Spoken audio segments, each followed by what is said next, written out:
Hey guys, it's Marcy. So this is my Humanities of Disability creative final. This is my sister Sarah.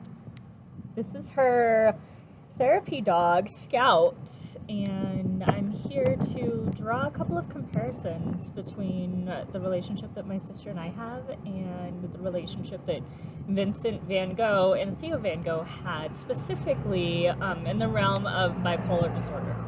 So Vincent van Gogh is a extremely famous Dutch Impressionist painter. He really owes a lot of his credibility and a lot of his fame to his brother, who was a art gallery manager. Vincent van Gogh didn't actually become famous until after his death, or at least as famous as he is now.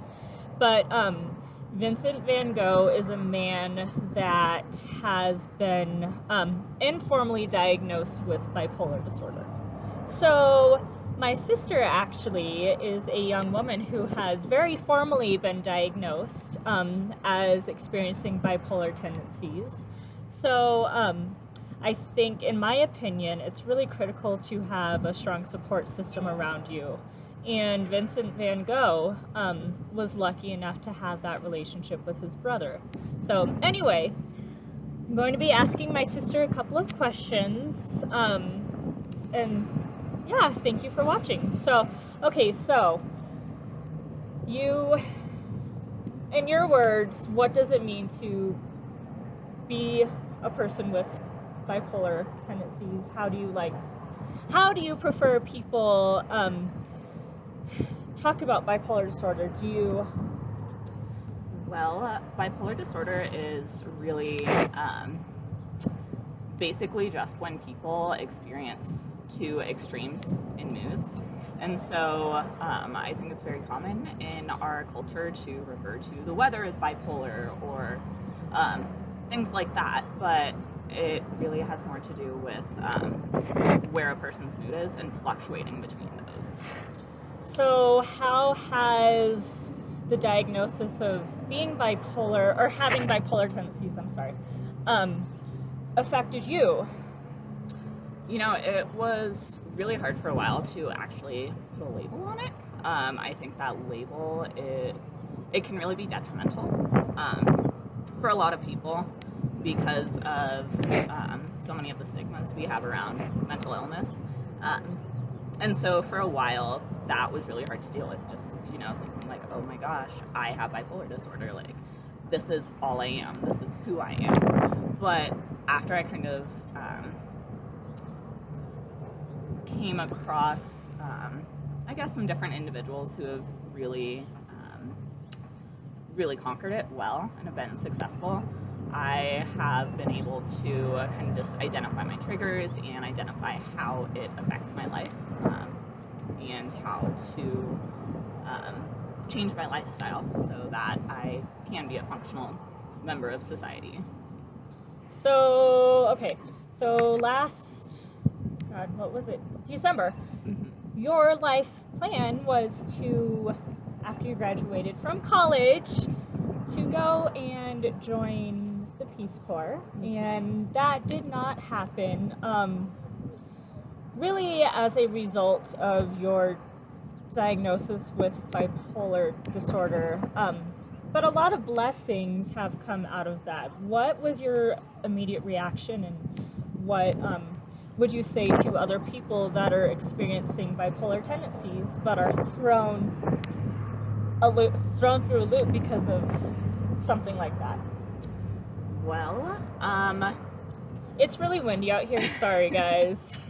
This was our only option.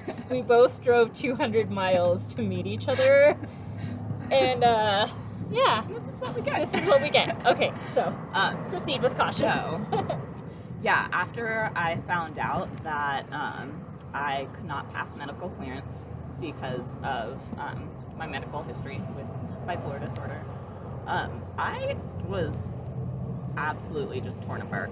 I was devastated, and that was really what I had been planning on for, it was pretty much the entire year. You know, you graduate college, it's like, like, oh my gosh, what am I going to do with my life?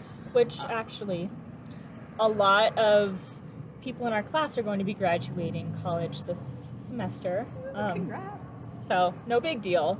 But, Well done. Congrats. But I think that, like, everyone goes through that. What are you going to do with your life? And I was super excited to have this plan, but then this happened, and this happened about a month after I graduated. I was actually supposed to be leaving here in June, and so it just absolutely devastated me. I was in tears, and which is fairly normal. oh, yeah, not uncommon. But it was definitely hard. And so it took some time to, again, get over that, figure out, okay, what am I doing next? And ended up that this super awesome opportunity came along in a city I used to live in. And it's just the perfect situation that could have come out of it. And, you know, I keep seeing that theme in my life, you know, like these things happen and you're devastated, but something good always comes out of it. And I don't know, I guess I can just tell other people to just hold your head up, because you will get through it. So, not to shoot my own horn, but I have been a supporter of you along the way. But not necessarily myself.